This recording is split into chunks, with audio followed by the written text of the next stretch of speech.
Bonjour chers amis, voilà un bon moment que nous ne nous sommes pas retrouvés sur une vidéo. Comme vous le voyez, ma voix est toujours un peu difficile, mais j'arrive à m'exprimer.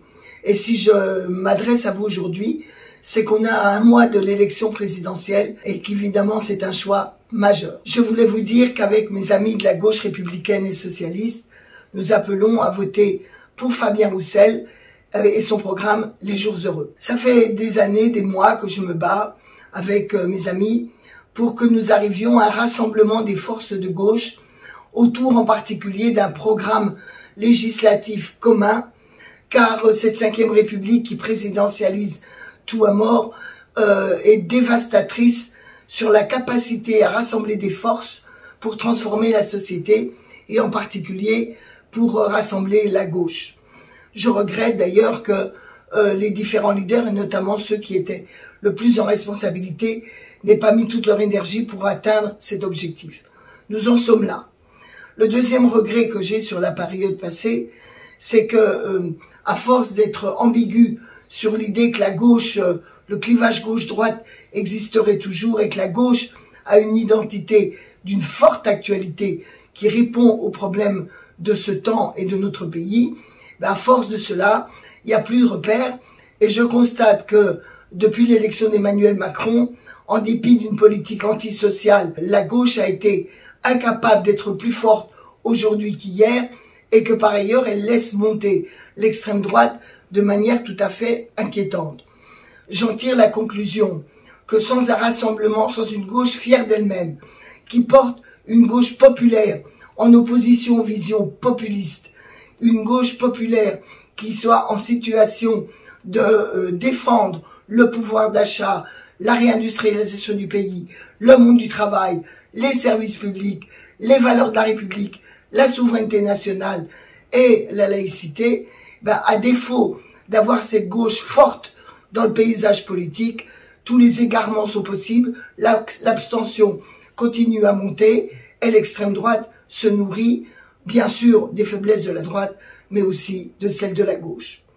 Alors, au moment de cette élection présidentielle, je crois qu'il faut que cette gauche-là, cette gauche fière d'elle-même, mais pas simplement tournée vers le passé, encore que des valeurs historiques de notre Révolution française et de notre République sont toujours particulièrement pertinentes aujourd'hui, cette gauche qui se projette vers l'avenir, il faut qu'elle s'en fasse entendre pour que celles et ceux qu'elle veut défendre se mobilisent pour lui donner force et renouer résistance par rapport aux idéologies identitaires de l'extrême droite, par rapport aux idéologies libérales qui opposent les peuples et les citoyens. C'est dans ce cadre que je soutiens la candidature de Fabien Roussel.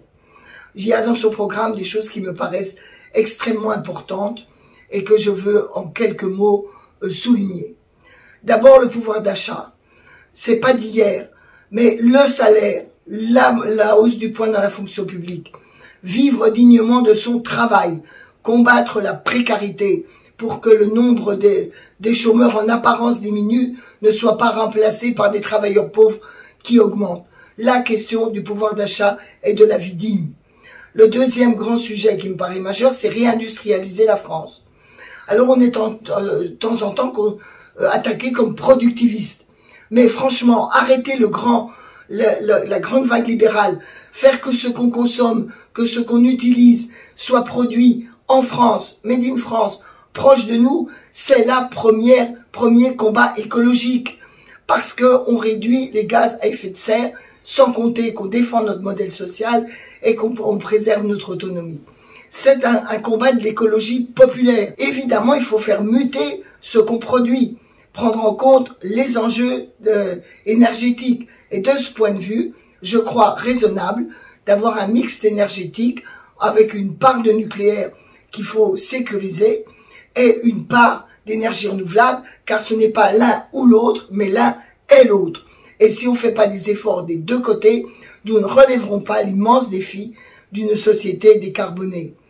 Et par ailleurs, nos concitoyens sont prêts. Ils sont prêts à de la recherche, à de la technologie et même à changer leurs habitudes, à condition qu'ils aient vraiment des alternatives. À quoi sert de taxer l'essence quand malheureusement les gens n'ont pas de transport en commun, de véhicules abordables qui soient électriques et moins polluants. Bref, vous avez compris l'état d'esprit. Il s'agit de retourner de la justice sociale et de l'égalité. Les services publics, les moyens aux services publics. Regardez l'hôpital, regardez la dégradation de notre système scolaire. Au passage, j'ai parlé du pouvoir d'achat.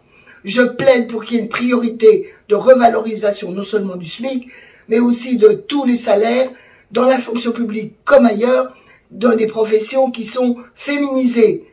Regardez l'état de finances, de salaire de nos professeurs et de nos enseignants, bien en dessous de la moyenne européenne, de nos infirmières, aides-soignantes, idem, en dessous de la moyenne européenne. Quelle honte pour la France.